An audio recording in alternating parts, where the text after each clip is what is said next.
شاء الله لا حول ولا قوة إلا بالله العلي العظيم. حسبنا الله ونعم الوكيل، نعم المولى ونعم النصير، نعم المولى ونعم النصير. ربي اشرح لي صدري ويسر لي أمري واحلل عقدة من لساني يفقهوا قولي. أعوذ بالله من الشيطان اللعين الرجيم. بسم الله الرحمن الرحيم. الحمد لله الذي جعل الحمد مفتاحا لذكره وسببا للمزيد من فضله ودليلا على آلائه وعظمته، ثم الصلاة والسلام والتحية والإكرام على النبي الأمي المكي المدني الهاشمي الذي سمي في السماوات بأحمد وفي الأراضين بأبي القاسم محمد.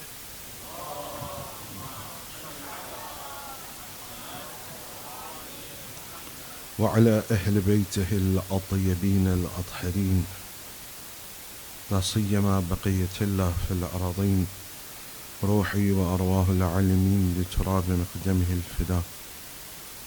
ورحمة الله على محبيهم ومواليهم وشيعتهم أجمعين، ولعنة الله على أعدائهم ملعونين. أما بعد, for the happiness of Hazrat Zahra Marziyah, for the enlightenment of the graves of your marhumin, of the graves of the shuhada, ulama and siddiqeen, for the safety of the followers of Ahl al-Bayt around the world, and for the safety and the hastening of the reappearance of Hazrat Baqiyatullah al-A'zam Arwahun al-Fida, please recite your loudest salawat.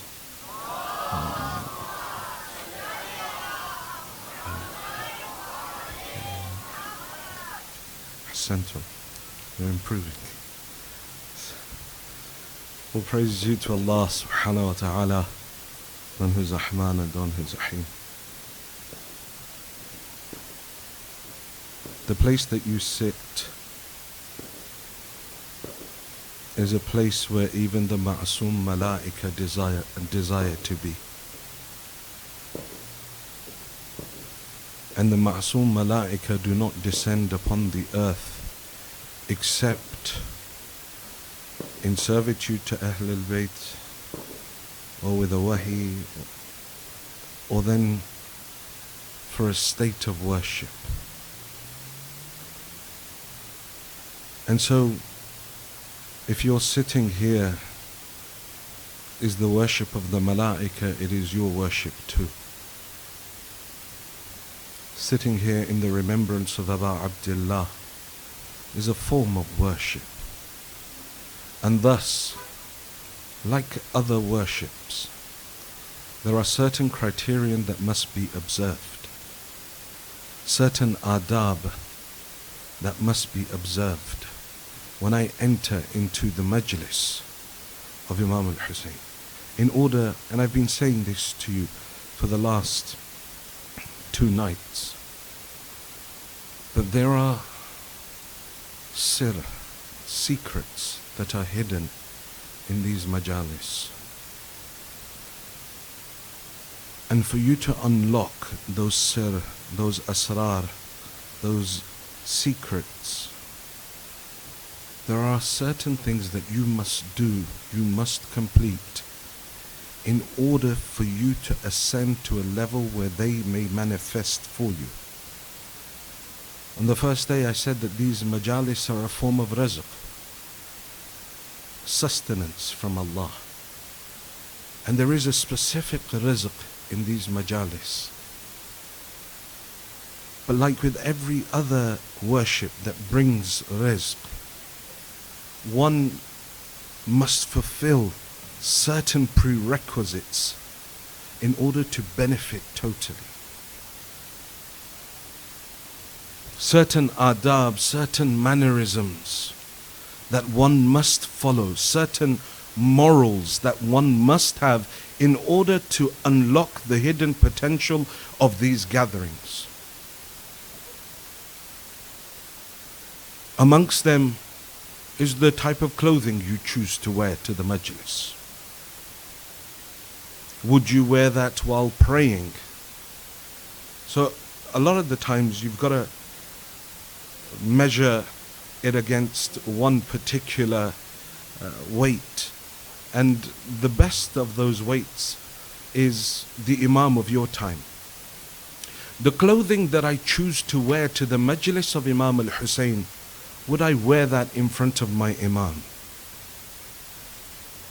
If hand on my heart I can say yes, then that's fine. But if I think I might be a bit ashamed wearing those particular joggers, they're a little bit, couple of sizes too small, for example, I may reconsider what I am wearing in the majlis, because I wouldn't wear them in front of the Imam of my time. Then would I wear that type of clothing to the majlis where it is my yaqeen that my Imam is present? So there are certain adab of the majlis that must be observed if you hope to unlock those secrets.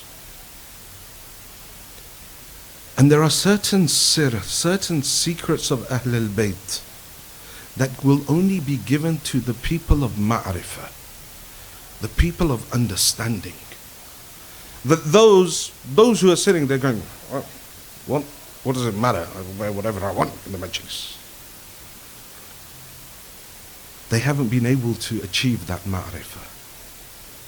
And so they will forever be deprived of the secrets that are hidden here within. But those that understand, and it extends outside of the majlis as well. I may dress super holy here, like I'm the holiest man on earth. But outside, you wouldn't be able to tell if I was a Muslim or not. And I'm not telling you have to walk around in disdashas and all of that, no. There are adab in terms of clothing as well. That doesn't mean that you just walk around in abayas or disdashas. But the same thing, if you want to unlock the secrets, because this is a journey of love that will culminate on the 10th day.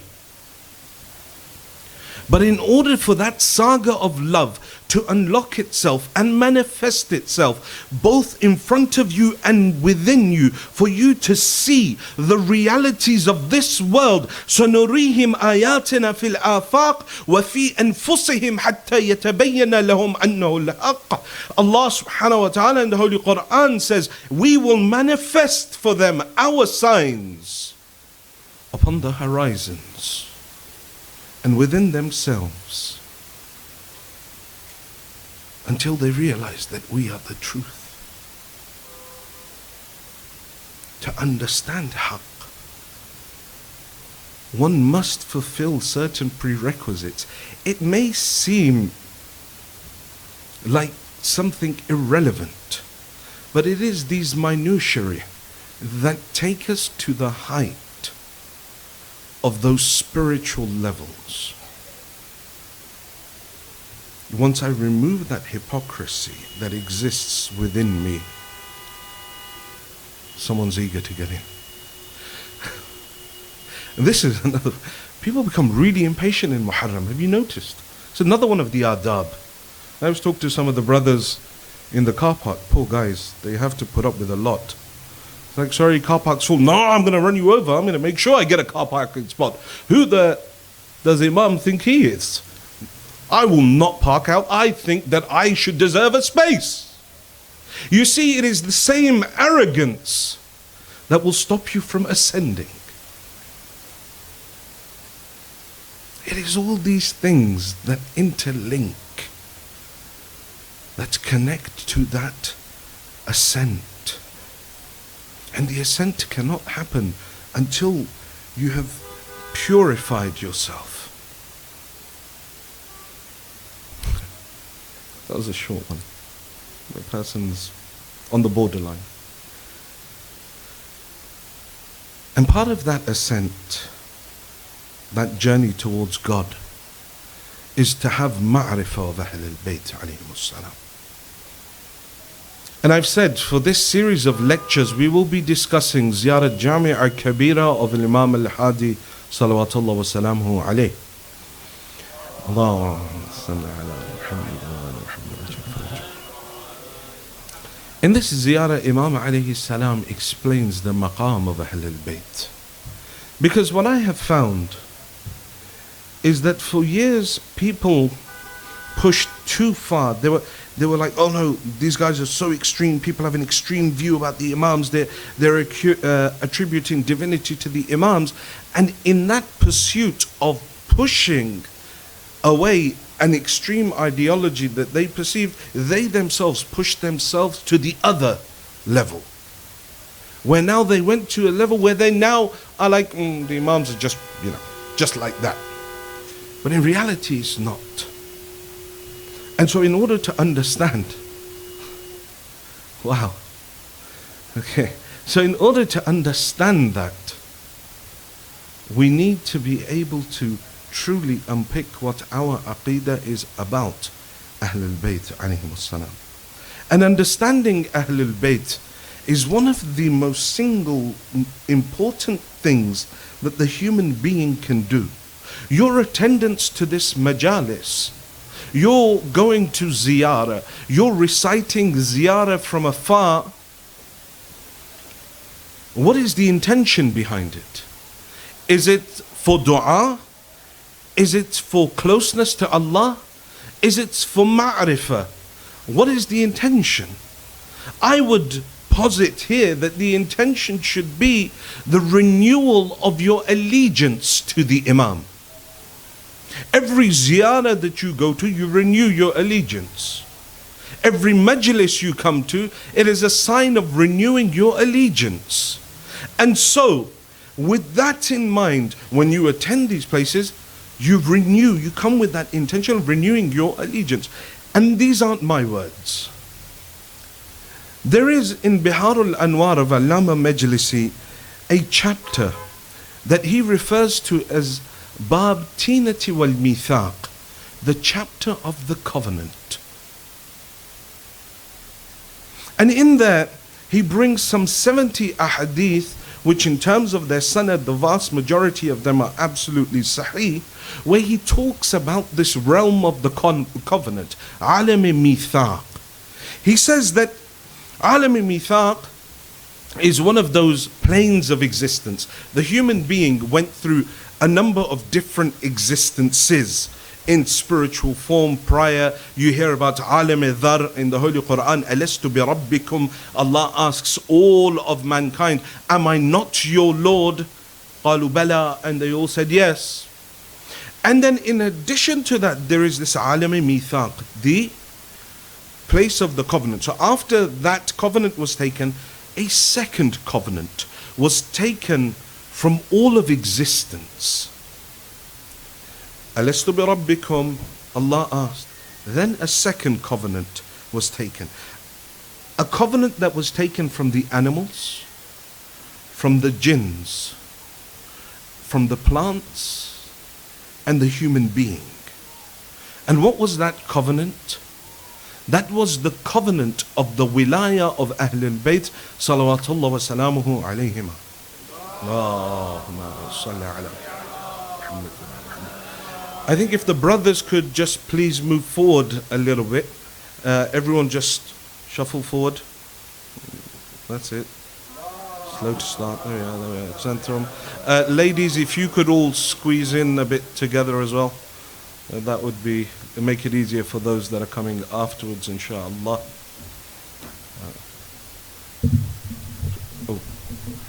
No, thank you. Center. So that covenant that was taken from all of existence, the jinn, the animals, the plants, was the wilaya of Ahlul Bayt alayhimus salam. Some accepted that wilaya, some rejected it. There was no force to accept the wilaya. So some chose to accept the wilaya of Ahlul Bayt and some chose to reject it. But the effect that that had in their life in the world was very different. Amir al-Mu'mineen says to Qambar, his servant, he says, Qambar, إن الله تبارك وتعالى عرض ولايتنا على أهل السماوات والأرض من الجن والإنس والثمر وغير ذلك. Says, O Qambar, Allah subhanahu wa ta'ala took the oath of our allegiance, the covenant of our wilaya from every single existence, from the plants, from the animals, from the jinns, and all the other existences. And those that accepted, فَمَا قَبِلَ مِنْهُ وِلَايَتَنَا طَابَ وَطَهُرَ وَعَضُبَ. He says those from amongst the plants and the animals that accepted our wilaya entered this world as halal meat animals. They entered this world as sweet fruits and edible plants. And those that rejected our wilaya in that alam mithaq entered this world as haram meat animals. And they entered as plants that were bitter and unedible. I think, how does that work? Beats me. But this is the realm of the covenant. The plants that accepted, they entered this world as sweet fruits, edible for the human being. And those that rejected the wilaya came as bitter, unedible items. Halal and haram gusht, halal and haram meat animals. They came in this world based upon the wilaya that they accepted in alam mithaq. And it wasn't just those, there were other things. The lands were asked. Those of you that go on ziyarah in the pursuit of buying an aqiq Yemeni, why do you buy the aqiq Yemeni? Because the riwayat tell us that the aqiq Yemeni has afdaliyah, has greatness over all of the other aqiq. For what reason?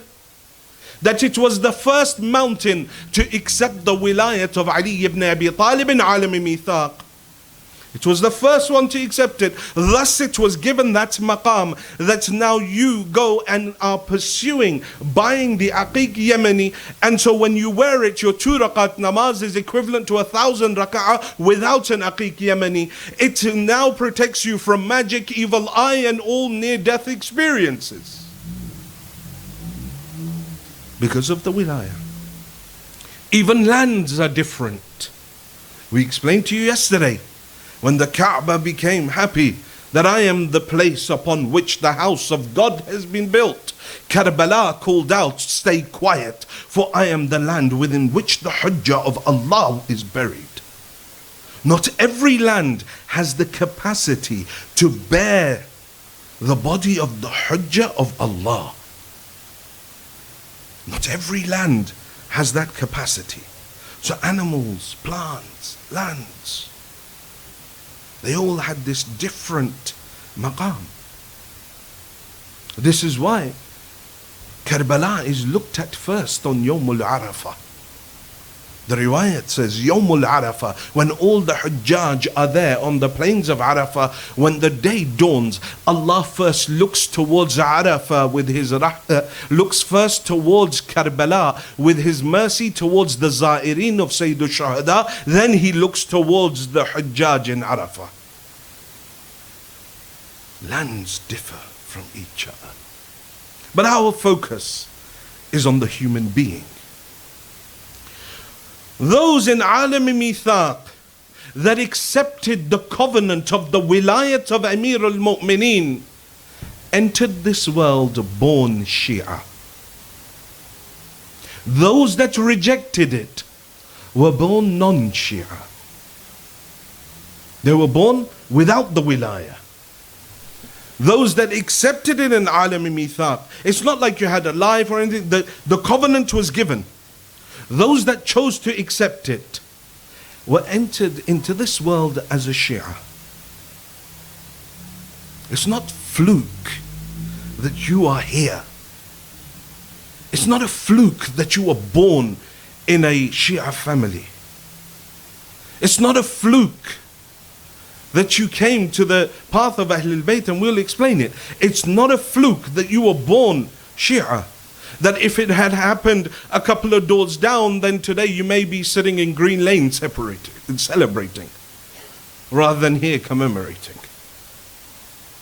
No, it's not a game of Russian roulette. This is all Alami Mithaq, where the covenant was taken, and those that accepted were born Shias. And then amongst them, there were different maqamat. Those that accepted quicker than others were given certain positions in this world. Some became the Anbiya, some became the awliya. Do you think those 72 in Karbala were just random individuals? It was Alam Mithaq and the wilaya of Ahlul Bayt that gave them this maqam. They were fastest in accepting it. And so they reached this maqam in the dunya. This dunya, it was destined for them to reach this maqam. And that's not to say, just because I was a born Shia, that I will forever be in the wilaya of Ahlul Bayt. No, it's not the case. It's not the case. Nor is it the case if I was born a non-Shia, that I can never enter into the wilayat of Ahlul Bayt. No, through dua, through different paths that people take, people enter into the wilayah of Ahlul Bayt alayhimus salam. It's just that in Alami Mithaq, there were some that accepted, there were some that chose not to accept. But it's not a done deal. Not a done deal. Now you may be thinking, what in the world? Alami Mithaq or what? But you've been talking about it for years. You've been reciting about it for years. Those of you that recite Dua Ahad every single morning in Fajr for the Imam of your time, there is a line in there where you say, Allahumma inni ujaddidu fi sabihati yawmi hadha. Oh Allah, on this morning I am renewing my covenant. If it's the first time you're reciting it, what covenant have you made? What covenant are you renewing? You're renewing the covenant of Alam Mithaq. You're reminding yourself that there was a time where I accepted the wilaya of Ahlul Bayt. The short-sighted will say, it's just lucky I was born a Shia. No, it's not lucky. It's not luck. Like I said, it's not a game of Russian roulette. It's not luck or chance that you are sitting here today. That love that dragged you here, that brought you from your homes when you could have sat at home and watched it on YouTube like many others. What dragged you here harks back to a time before time. In that realm where you accepted that covenant, or you made your way to the wilaya of Ahlul Bayt when after you'd entered this realm. Do not consider this wilaya that you have as something small and insignificant. Don't ever sell this wilaya for the sake of fashion, for vanity. This wilaya is very important. Someone comes to the sixth Imam and says to him, Yabna Rasulillah, I'm poor. I'm destitute. Imam looks at him. Zahiran, he was Sahib Ma'rifat. Imam says to him, you are not poor. He says, Yabna Rasulillah, I am poor. I'm telling you, I have no money. I'm destitute. Imam said to him that you possess something that is so priceless. He said, Ya Rasulullah, if I had it, I'd know. Imam says, tell me, if all the wealth in the world was placed on one side and was offered to you, and all they said to you was, for all of this wealth, just remove all the love of Ali that you have in your heart. Would you do it? He says, Abadan. Never. Yabna Rasulillah, I would never give up this love of Ali ibn Abi Talib in my heart. Then the Imam says, so don't ever call yourself poor, for you have something that is priceless. No. You have something that is priceless. Don't ever consider this wilayat, this love of Ahlul Bayt that you have in your heart to be something small. Don't sell it so that you can be the first out in the car park and you won't take part in the azaa of Imam al-Hussein. Don't sell it by wearing clothing that is going against Islam. Don't sell this wilayah by not adhering to your hijab. Because this wilayah was gifted to you. It was gifted to you. Your maqam is far greater than you can ever imagine. Your position is so high that it does not befit you that you sell it for a few worldly things. You are far greater than you could ever imagine. This wilayah, some accepted, they became Shia in this one. Others who were not born Shia, and many may be sitting here today, who were not born Shias, but they struggled and made their way into the wilayah of Ahlul Bayt, and today they are there. It's not that they can't ever become one of the awliya of Allah, because Karbala itself shows us. Zuhair ibn Qayn is one of the prime examples of this. Zuhair ibn Qayn is that individual that was on the opposite side in the army of Muawiyah fighting against Imam Ali in Siffin. When Sayyid al-Shuhada left for Kufa, somewhere along the way, his caravan and Zuhair's caravan happened to meet. Zuhair ibn Qayn says, I had heard some rumors that Hussein was doing some sort of uprising, and I wanted no part of it. So wherever I would see that Hussein has camped, I would ride away with my family and my kinsmen, and I would camp far away. And this continued for a number of days, until one day I was forced to camp in the same area as Abu Abdullah al-Hussein. Says I was camped, Zuhair says I was surrounded by my kinsmen, my family members. His wife was there as well. Zuhair sat. Someone came in through the tent. Zuhair ibn Qayn, I am the messenger of Abu Abdullah al-Hussein. Abu Abdullah wishes to meet with you. Zuhair says, tell Imam al-Hussein I will come and see him.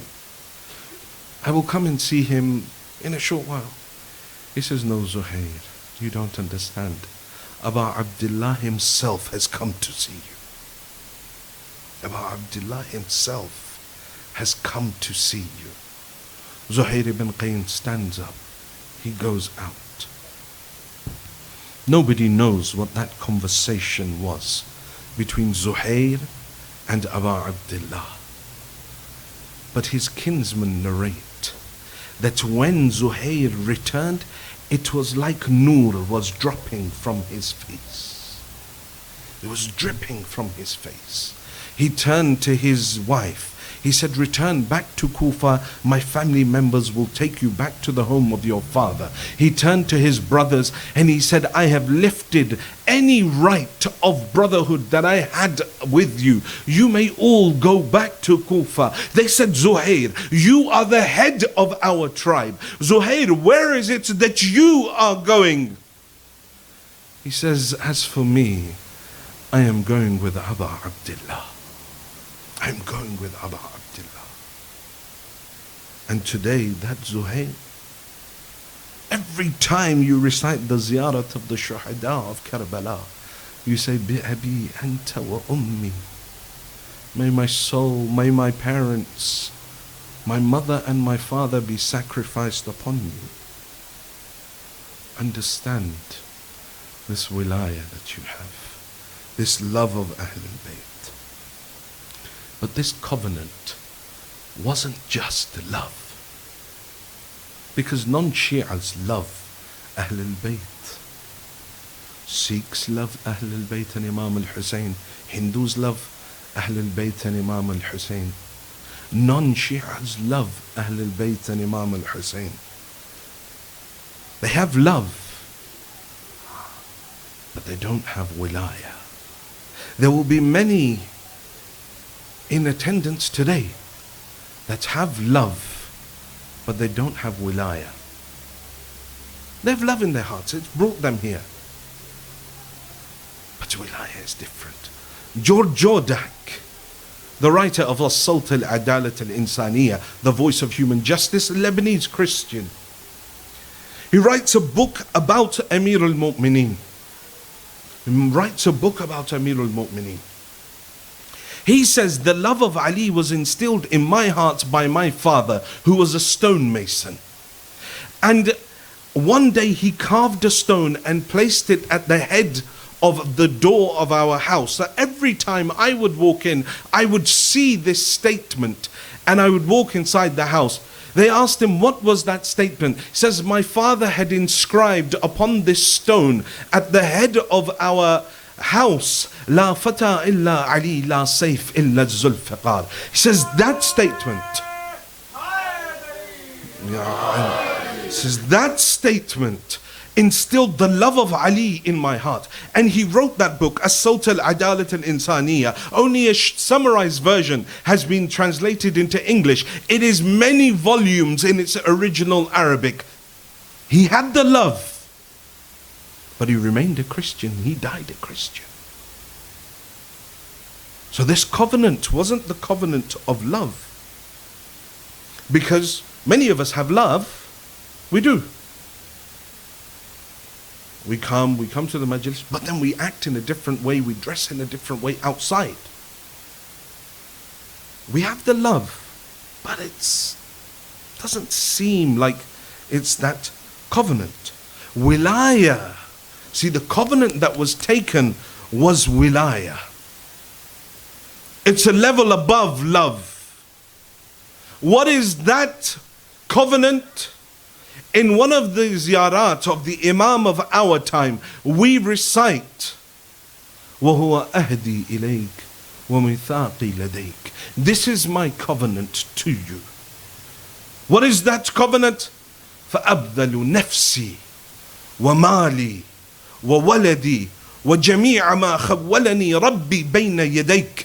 I am now, this is my covenant to you, O Imam of my time, that فَأَبْذَلُ, I will sacrifice my life, my wealth, my children, and everything that God has given at my disposal for you, O my Imam. That is wilayah. Love, anyone can claim to love, but if you're willing to sacrifice your own personal desires, your wealth, what you think looks good compared to what Ali Muhammad have told you what looks good, if you can do that, then that is wilayah. Even members of the family didn't necessarily have wilayah. Just because someone may be a Sayyid doesn't necessarily mean that that person has wilayah. They may have love. Imam Hussein alayhi salam leaving Mecca, along the way he meets his younger brother Umar al-Atraf. Now the name shouldn't shock us. In the early days of Islam, this name had many different meanings. Later on in history and how history is portrayed, and other people have come and said, this person was, Imam Ali named this person after this person. None of that is true. It was such a common name at that time. Look at Karbala. Now today I say to you, Yazid, you say Lanat. Yes? Well, you should do. But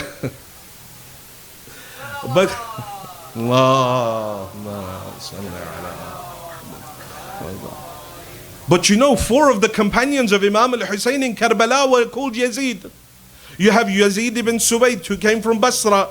You have Yazid ibn Ziyad al-Muhajir. There were 4 Yazid there in Karbala. Imam al-Sadiq had 7 companions that were named Muawiyah. It's only later on these names had certain connotations. Anyhow, So Imam al-Hussein meets his younger brother, Umar al-Atraf. Umar al-Atraf, is the youngest brother. His full name is Umar ibn Ali ibn Abi Talib, but they call him al-Atraf because he was only Hashemites from one side. He was from the side of Amir al-Mu'mineen. So they refer to him commonly as Umar al-Atraf. Along the way, he meets Imam al-Hussein.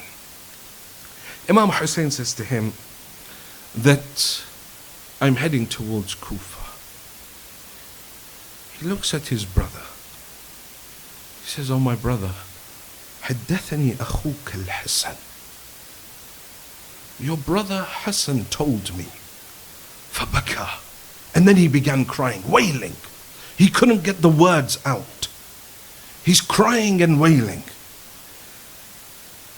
Imam Hussein comes forward. ضمه إلى صدره. He holds his youngest brother to his chest. Consoles him. He says, what are you trying to say? That I'll be killed? He says, yes. He says, so then let me tell you. حدثني أبي عن رسول الله. That my father told me, our father told me from Rasulullah that not only will Hassan be killed, that I will be killed. You think I don't know? And my grave will be near the grave of my father. So Umar al-Atraf says, then my brother, don't go. Why are you going towards death? And the Imam says, لا أعطي بيد الدني. I will never allow myself to be humiliated at the hands of lowly individuals. Carries on. Umar al-Atraf goes. He says, brother. But does he have that wilaya based upon what we just defined? فأبذل نفسي ومالي وولدي وجميع ما قولني ربي بين يديك. I will give myself, my wealth, my children, all in your way. The covenant that was taken in Alami Mithaq was the one of submission to Ahl al-Bayt. And through the submission to Ahl al-Bayt, you submit to Allah subhanahu wa ta'ala. There is no other way towards Allah except through the path of Ali Muhammad. This is our aqeedah. There is no way towards Allah subhanahu wa ta'ala except through the path of Ali Muhammad. And the hujjah of Allah is integral to the whole of existence. لولا حجة لساخت الأرض بأهلها. It says that لولا حجة, if there was no hujjah, the earth would collapse in on the people. The hujjah of Allah is integral to all of existence. So our ibadat must be through them. This is why the sixth Imam says, Bina ubid Allah. Through us you worship Allah subhanahu wa ta'ala. It is only through us that you understand how it is to worship Allah. وَلَوْلَانَا مَا عُبِدَ اللَّهِ. And had it not been for Allah, for us, no one would have ever worshipped Allah subhanahu wa ta'ala. We will expand on this in the coming nights. What does it mean? They are the reason for existence. They are the path for worship. No one else knows the ways to Allah. If anyone else tries to worship without wilaya, that is the ibadat of shaitan. That's the ibadat of shaitan. For when shaitan was told to do sajda to Adam, he refused.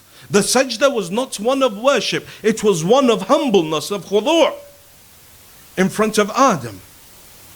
But he chose not to do it. And Ali Muhammad say that the reason for that sajda towards Adam was because our nur was placed into the back of Adam.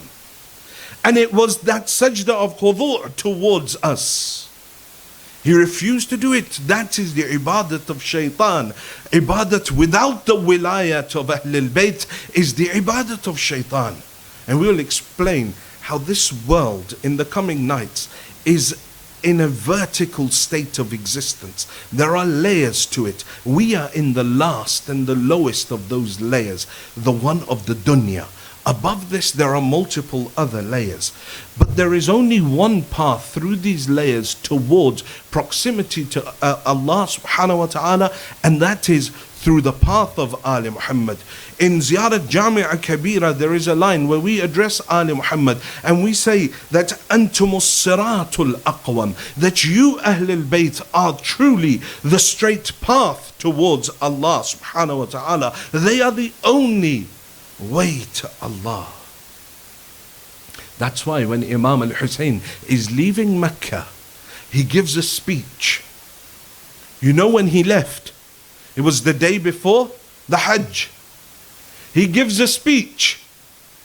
In that speech, hundreds of people surround him. At the end of that speech, he says, "Man kana badilan fina muhjata wa muwattinan ala liqa Allah falyarhal ma'ana inni rahilun musbihan inshaAllah." Says, those of you that have made the firm intention to meet with Allah and have made an intention to spend your blood in our way, فَلْيَرْحِلْ مَعَنَا إِنِّي رَاحِلٌ مُصْبِحًا إِنْ شَاءَ اللَّهِ, then come with us, for I am leaving Mecca in the morning. Ya Aba Abdullah, people are coming for Hajj, for the reason of liqa Allah, to meet with Allah. They say, I go to Hajj to meet with Allah, to go to the house of Allah, the metaphoric meeting with God. But you are saying to them that if you want to do liqa Allah, then come with me, and I am leaving the Hajj tomorrow. What is this secret? The secret is as simple as this: a Hajj without the wilayat of Ali and Ali Ali is not Hajj at all. It is only with the wilayat of Ali Muhammad that ibadat is ibadat. Seem really shocked. Recite salawat.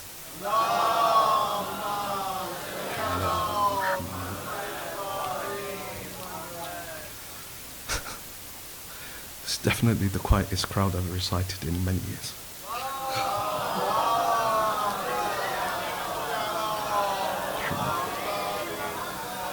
I missed you.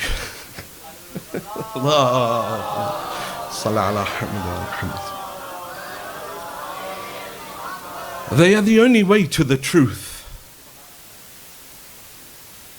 In the darkness of the realms of multiplicity, Al-Hakum al-Takathur, the Holy Quran says, the multiplicities of this realm distract you. You're distracted by everything, the glitz and the glamour of this world.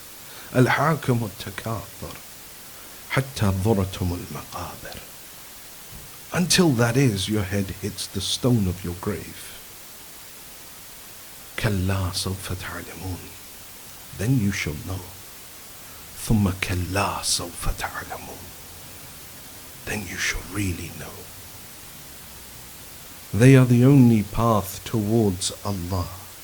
In the darkness of the realms of multiplicity, they are the only light. This is why Inna al-Husayn misba'ul huda wa safinatul najah.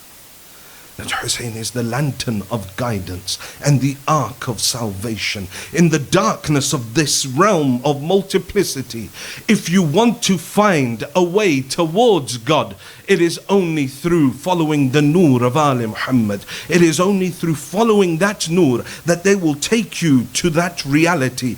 And in reality, there is no light in this world but the light of Ali Muhammad. And we will explain in the coming night how this light penetrates and emanates through the whole of existence. The only light that exists is their light. What one needs to do is allow that light to shine through them,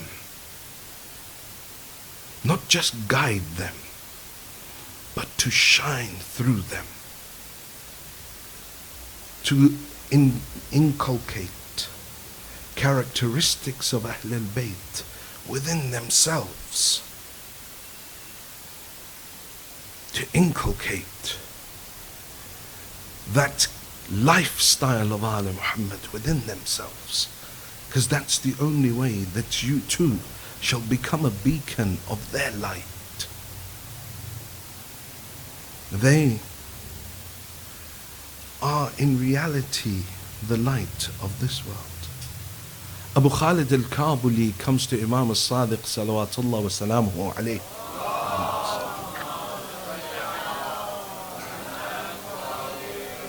He says, سألت أبا جعفر عليه السلام عن قول الله عز وجل. I asked Imam al-Sadiq about what Allah subhanahu wa ta'ala says in the Holy Quran. فآمنوا بالله والرسول والنور الذي أنزلناه. About this ayah that Allah in the Holy Quran says that, and believe in Allah, the Prophet, and the Nur that descended. Says, believe in Allah, the Prophet, and the Nur that descended. فقال, he said to me, يا أبا خالد النور والله الأئمة من آل محمد. That by Allah, that Nur that Allah is talking about in this ayah is the Imams of Ali Muhammad. And then Imam continues, إلى يوم القيامة, until the day of judgment. وهم والله نور الله الذي أنزل. They are this light by Allah. 6 times in this riwayah, Imam says, Wallah. Says, by Allah, they are the light that descended to the earth. وَهُمْ وَاللَّهِ نُورُ اللَّهِ فِي السَّمَاوَاتِ وَالْأَرْضِ. They by Allah are the light of God in the heavens and the earth. وَاللَّهِ يَا أَبَا خَالِدْ لَنُورِ الْإِمَامِ فِي قُلُوبِ الْمُؤْمِنِينَ أَنْوَرَ مِنَ الشَّمْسِ الْمُضِيئَ بِالنَّهَارِ. O Aba Khalid, by Allah, the light of the Imam in the heart of the believer is brighter than the sun at the peak of the day. Says the light of the Imam is brighter in the heart. وَهُمْ وَاللَّهُ يُنَوِّرَ الْقُلُوبَ الْمُؤْمِنِينَ. They are the ones by Allah that illuminate the hearts of the believers. And Allah chooses to hide that light from whosever heart He wishes. Wallahi ya Aba Khalid, la yuhibbuna abdun wa yatawallana hatta yutahhara Allahu qalbah, wa la yutahhara Allahu qalba abdin hatta yusallima lana. Says, by Allah, O Aba Khalid, there is no servant that loves us and has our tawalla, our love in his heart, except that Allah purifies his heart. And Allah will not purify the heart of the one that does not submit to us, Ali Muhammad. Understand the maqam of your Imam. It is unfortunate that our aqidah has been mixed and has been distorted, that right now you're all looking at me like I've just said something absolutely mind-boggling. It's not. This is our aqidah. This is the reality.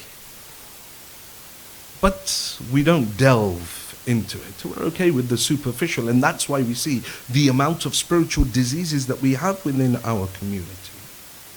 So in conclusion, there is only one path to Allah subhanahu wa ta'ala, and that is the path of Ali Muhammad. And the only way one can walk upon the path of Ali Muhammad, فَأَبْذَلُ مَالِي وَنَفْسِي, until they can't walk upon it, until they're willing to sacrifice their own desires and everything that God has given them and submit themselves truly to Ali Muhammad. That is the path towards Allah. Because if one submits themselves to the hujjah of Allah in this system, this vertical system of existence, if one submits themselves towards the hujjah of Allah, that is the ibadat of Allah. Because through that submission they understand salah, They understand Saum. They understand Hajj and Zakat and Khums and Jihad. There is no one other than Ali Muhammad that can explain this reality. So do not take lightly this love that has brought you here today. This love that will bring tears out from your eyes. And I said yesterday, if you can't cry, there are three stages: there's buka, there's crying, or there's tabaki. If you can't wail and cry, because that's a higher level of ma'rifah, it's okay. Shed tears. If the shedding of tears is not happening, and we have riwayat, there's reasons for it, for the dirtiness of the heart and various things. If one can't shed a tear for the masa'ib, then they say at least do tabaki, which is lower your head. Lower your head out of respect for the masa'ib of Ahlul Bayt, and you will be given the reward equivalent to that of the one that cries. This is that magnanimity of Ali Muhammad. This love that brought you here. This love that will make you listen to the masa'ib. This love that will make you stand and do the azan of Imam al-Hussein. And alhamdulillah, I was very happy to see that the majority of people stayed yesterday for the matam. This is one of those things that has preserved tashayyu. Don't let people try and tell you otherwise. And it's unfortunate that this disease has infiltrated within our own community, within the followers of Ahlul Bayt. Otherwise, there are dozens of references of the A'imma holding majalis, of weeping and of the azan of Imam al-Hussein. Many ahadith about the azan. Just one tear will change your destiny. One tear of ma'rifah. Don't take this wilayah lightly, because a lot of blood was spent in maintaining this wilayah. Many sacrifices were given. Karbala is the embodiment of that sacrifice that was given. The night of the 3rd is when we commemorate the entry of Imam al-Hussein to the land of Karbala. On the 3rd day, Imam al-Hussein entered. You hear that along the way, Hur would stop Imam from going to Kufa until they reached this land, and the horse of the Imam stopped. Imam tried to move the horse forward, the horse wouldn't move. Imam finally descended onto the earth of this land. There was a tribe nearby by the name of Bani Asad. He called them. He said to them, "What is the name of this land?" They said to him, "This land is called Ghadariya." He says, "Does it have another name?"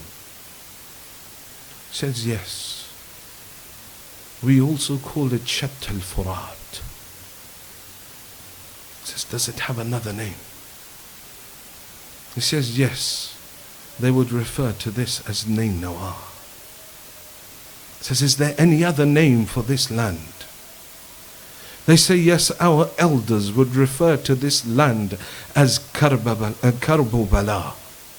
Imam, hearing the name of Karbala, says, "A'udhu billah min karbin wa bala." I seek refuge in Allah from trials and tribulations. And then the Imam looks around the land. He says, "Ha huna mahallu quburina." This is the place where we shall be buried. "Ha huna masfaqu dima'una." This is the place where our blood will be spilt. "Ha huna subiya nisa'una." This is the place where our women will be imprisoned. Imam buys the land of Karbala from Bani Asad.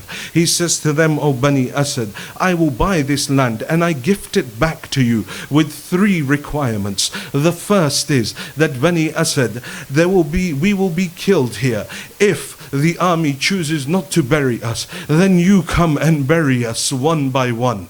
The second requirement is that Bani Asad, this will become a place of ziyarah. Whenever our zawar comes, you serve them, you bring them and to our ziyarah, to guide them to our graves. The third thing is Bani Asad, whenever one of our za'ir comes, be their host for 3 days, feed them for 3 days. Even at that time, Imam al-Hussein was remembering each and every one of you. This is what it means to be the Kareem Imam from Ali Muhammad. Imam descends to the earth of Karbala, all the companions come down. He goes towards the camel of his sister Zainab, says, Zainab, this is the place that we must set up camp. She says to him, Ya Aba Abdullah, why this land? There is a darkness in this land. My heart has been in a state of unease from the moment we entered this land. Brother, can we not go a little further? Can we not go somewhere else? He says, no, Zainab, this is that land that was prophesied to us by our grandfather Rasulullah and our father Amirul Mu'mineen. Zainab, this is the land of Karbala. Now Zainab wants to come down from her camel. As Zainab decides to descend from her camel, on one side Abbas comes, he places his knee. On the other side Ali Akbar comes. Qasim runs forward. Awan and Muhammad run forward. This is how Zainab entered the land of Karbala, with Abbas on one side, Ali Akbar on one side, Awan and Muhammad, Aba Abdullah and Qasim around her, her other brothers surrounding her. But there came a time when Zainab had to leave this Karbala. It was the 11th of Muharram, and now they tied up all of the women and were wanting to make them climb on top of unsaddled camels. They came forward. Zainab said, don't you dare come forward. We are the daughters of Rasulullah. I myself will help these ladies mount upon the camels. Zainab helped each and every one of them get on top of the camel until there was only one person left, and that was Zainab alayha salam herself. The Maqtal says, فَنَظَرَتْ شِمَالًا وَيَمِينًا. She looked to her left and she looked to her right. وَقَالَتْ, and she said, wa Abbasa, wa Akbara, wa Husayna. Oh my Abbas, where are you? Oh Hussein, where are you? Oh Ali Akbar, where are you? Each and every one of you were here to help me enter this land. Who will now come and help me leave this land? She hears the movement of chains. She turns to see Imam Sajjad. Oh Aunt Zainab, Sajjad will help you mount your camel. He helps Zainab alayha salam on top of the camel. Now they want to add insult to injury. It was not enough that these women had to see the killing and the death of their loved ones. On the 11th of Muharram, they turned all of the camels and made them walk through the dead bodies of their loved ones. They walked past the mutilated body of Ali Akbar, the body of Qasim and Awan and Muhammad, until Zainab in the distance sees a place where only stones and spears are protruding from a headless body. Zainab throws herself from the camel to the ground. It is very easy for you to hear, but let me explain this statement that Zainab threw herself from the camel to the ground. Ali Akbar, he fell from a running horse. But Ali was a man and he fell from a horse. Abu Abdullah fell from a running horse. But Hussein alayhi salam was a man and he fell from the height of a horse. Yes, Abbas, when he fell from his horse, his arms were cut. He had an arrow in his eye. But Abbas was still a man, and he was still falling from the height of a horse. Yes, Abbas fell upon his face. But Abbas was a man. He fell from the height of a horse. Qasim was young, but he was still a man, and he still fell from the height of a horse. But Zainab alayha salam was a woman falling from the height of a camel with her hands tied around her neck. Do you know how Zainab fell? The Maqtal says Zainab had no hands to break her fall. They were tied around her neck. Zainab fell upon her face to the earth of Karbala. She stood up. She ran towards that pile of stones. As she ran, Zainab sat. Then she stood again, and she ran again, and then she would sit again. Again Zainab stood, and she would run again. Then for a short while sit, until she reached the body of Imam al-Hussein. They say, why is it Zainab ran and sat? They said the first reason could be that Zainab was tired from Sham Ghariban. All night she spent taking care of the women and children. All night she spent being the Abbas of Bani Hashim. Zainab was tired. She couldn't sustain the running. But they say the second reason, and the most probable reason, is that when Imam al-Hussein's body was lying on the plains of Karbala, one of the ways that the body is described, فَقَدْتَعُوا بِسُيُوفِهِمْ إِرَبًا إِرَبًا. They mutilated the body of Imam al-Hussein. Not just that, they on the day of Ashura ran horses over the body of Abi Abdullah. As they ran the horses over the body, the limbs became separated from the body. Now as Zainab runs to her beloved Hussein, she comes across a limb of her brother. She sits down to kiss it until she reaches that headless body of her brother. She calls out, Anta akhi, are you my brother Hussein?